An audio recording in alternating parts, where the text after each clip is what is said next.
Olá, pessoal, tudo bem? Deus abençoe. Voltamos para a nossa segunda aula da Lei Orgânica do município de Santo André para o seu concurso público. Bom, primeira aula, o que que nós vimos?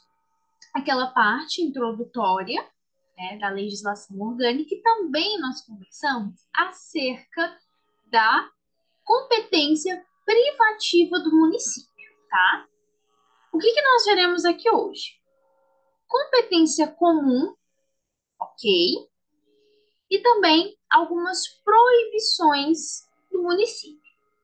Essa aula aqui ela vai ser uma aula rápida, que nós vamos finalizar essa parte para começarmos um novo conteúdo na nossa terceira aula, tá bom? O que que eu fiz na aula de hoje? Eu coloquei algumas imagens para quê? Para que venha distinguir na sua mente um pouquinho sobre a competência privativa do município e a competência comum. Então, eu fiz um pouquinho essa diferenciação através de imagens, porque como na última aula nós vimos muitos ensinos, eu não quero que vocês fiquem confusos. Então, com a ajuda de imagem, eu creio que pode ajudar, tá? Vem comigo então, pessoal. Bom, vamos começar agora a falar então da competência comum. Quando eu falo da competência comum, eu tenho o quê? União, tá? Opa, deixa eu escrever novamente, porque deu uma travadinha aqui. Nós temos a União, os estados e o município. Por isso que fala comum. Por quê? Porque é comum de todos os entes federativos. Artigo 4º. É da competência administrativa comum do município, do estado e da União, observada a Lei Complementar Federal, o exercício das medidas. Inciso 1. Manter uma cooperação técnica e financeira, ou seja, tanto o sentido técnico, né, algo ali mais funcional, e a questão também financeira. Mas para que essa cooperação técnica e financeira entre os entes federativos? Para que serve? A linha A, promover e executar programas de construção de moradias populares e melhoria das condições habitacionais de saneamento básico. Vamos parar aqui. Primeiro ponto para ajudar vocês a irem fixando na mente. Atenção aos verbos. Eu sempre gosto de falar isso nas aulas, por quê? Porque se eu tenho uma ação, eu tenho um verbo. Então, primeiro ponto, essa cooperação é tanto para a promoção, promover e também executar programas de construção de moradia em nível compatível com a dignidade da pessoa humana. Aonde eu tenho essa garantia da dignidade da pessoa humana? Na nossa Constituição Federal.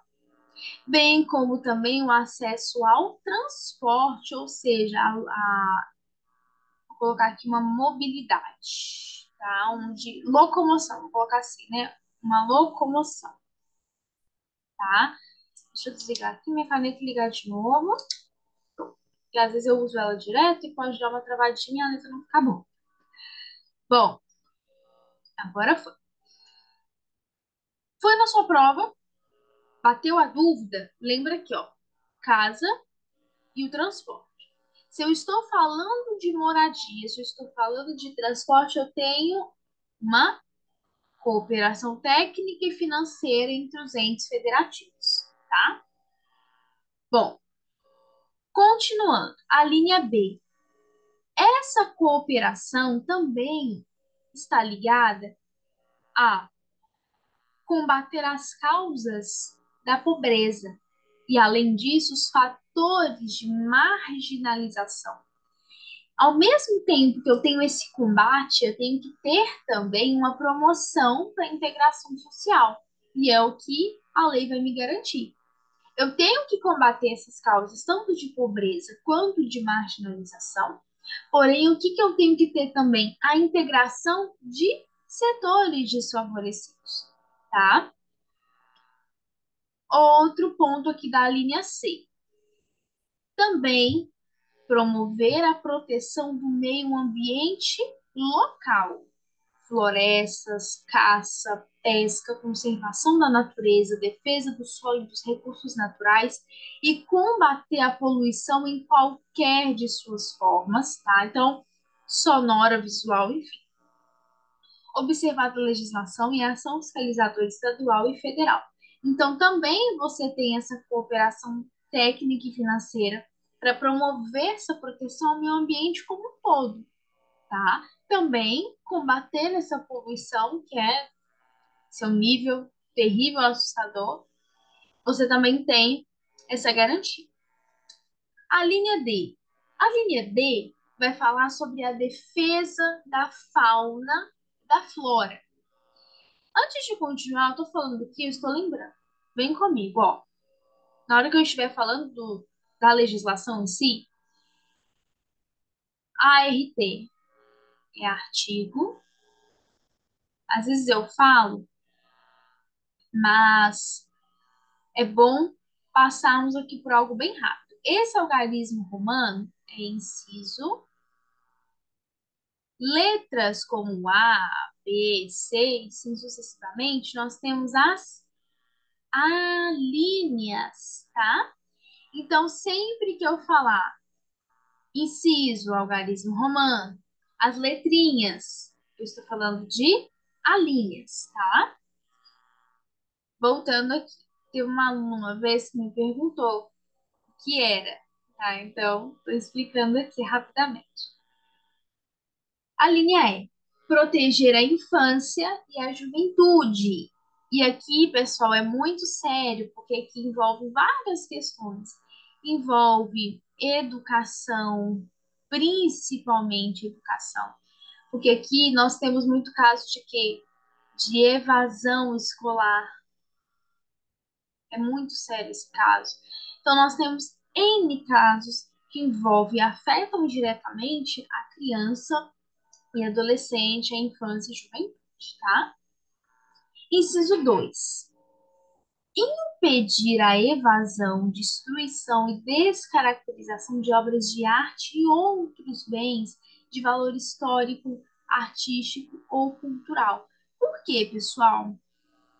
Quando nós estávamos até falando, né, lá na legislação orgânica, nós comentamos acerca dos símbolos, né? Deixa eu ver aqui, acho que depois eu volto para ver se eu consigo mostrar.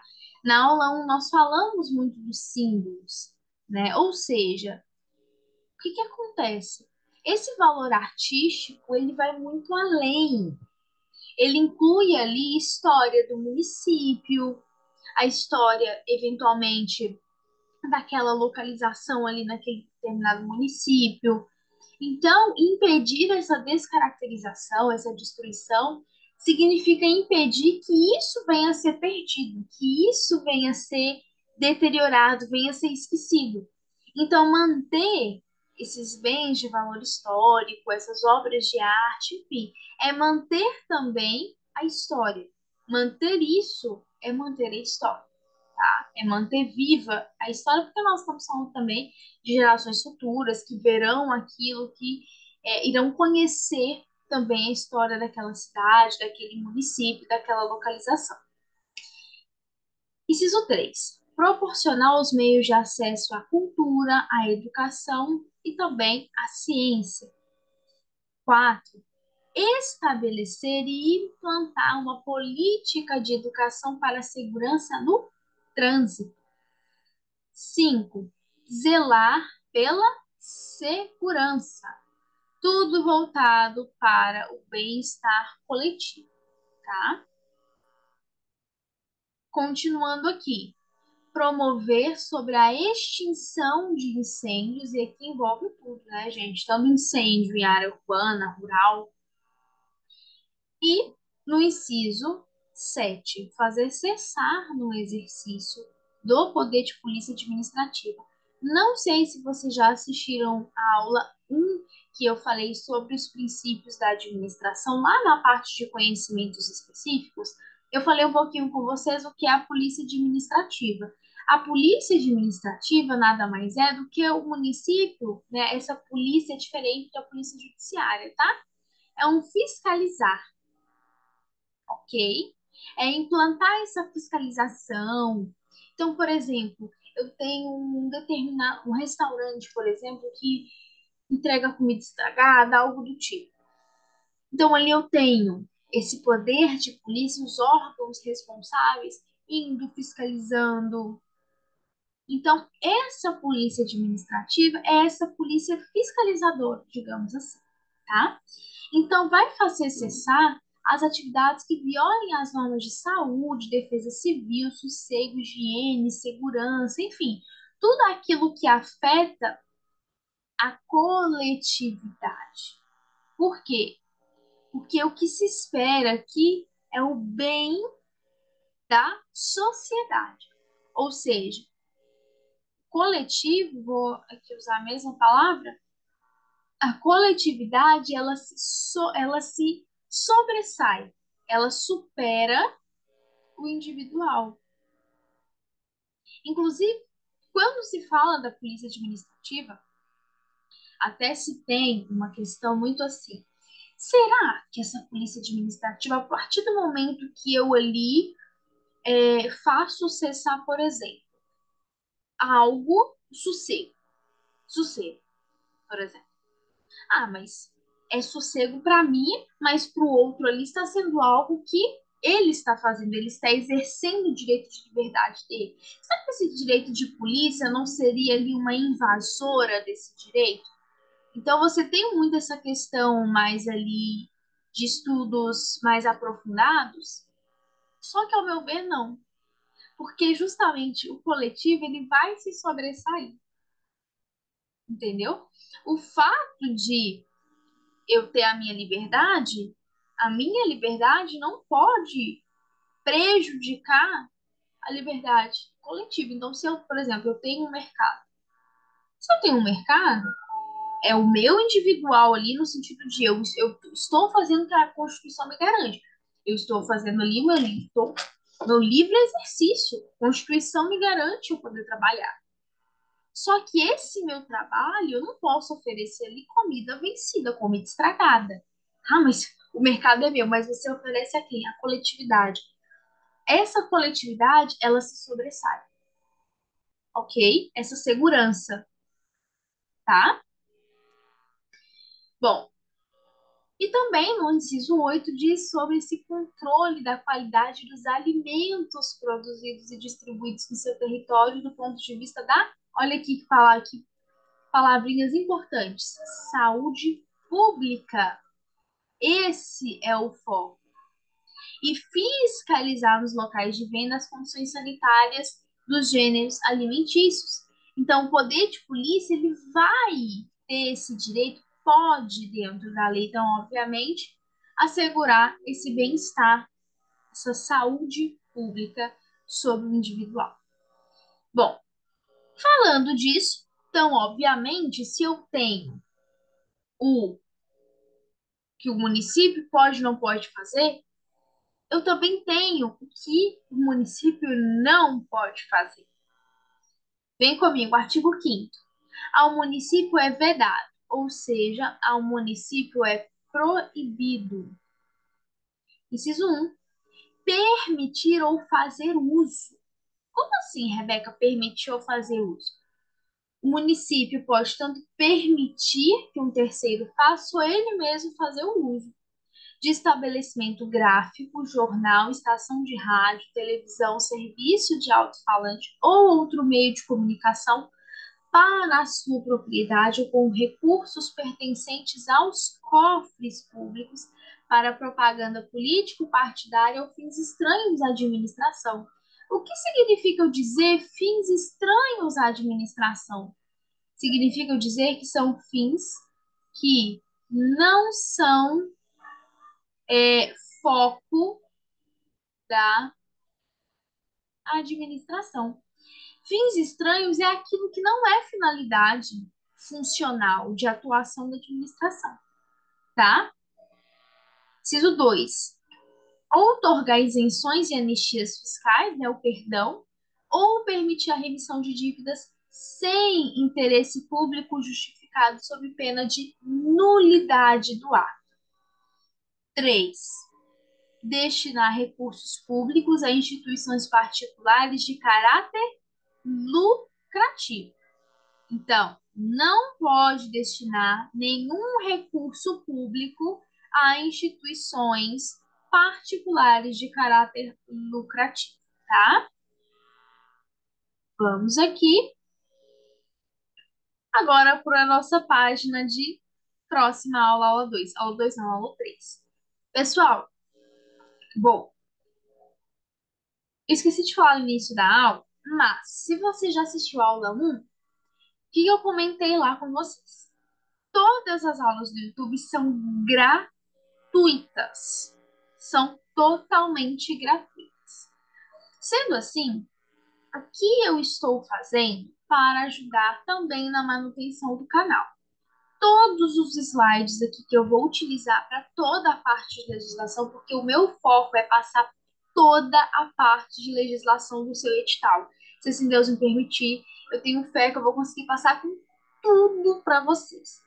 Todos os slides que eu usar, então, por exemplo, deu 300 slides, 350, não importa, eu estou cobrando um valor único de R$ 10 para me ajudar na manutenção do canal. Então, por exemplo, algum equipamento que eu precisar comprar, ajuda com a internet, esses gastos que eu faço, né, que eu tenho para o canal. Se você quiser, basta colocar aqui no comentário: eu quero material, desejo adquirir o material, não importa, que eu vou lhe dar as informações. Mas se você não quiser, não tem problema. Você terá direito a acessar aqui todas as aulas do YouTube gratuitamente e eu nunca tiro as aulas, tá? Teve um aluno de Mogi que me perguntou se eu ia tirar as aulas. Não, elas não saem. O seu concurso pode passar, você pode prestar um outro concurso que essas aulas elas irão continuar. E se você adquirir o material, ele é seu, vitalício, você nunca vai precisar devolver. Tá bom? Bom, espero que vocês tenham gostado da aula. É uma aula rápida, objetiva, mas na próxima aula já vamos começar um outro título, que é o título 3, que vai tratar da organização dos poderes, tá bom? Fiquem com Deus, um grande abraço e até a nossa próxima aula. Até mais. Tchau, tchau.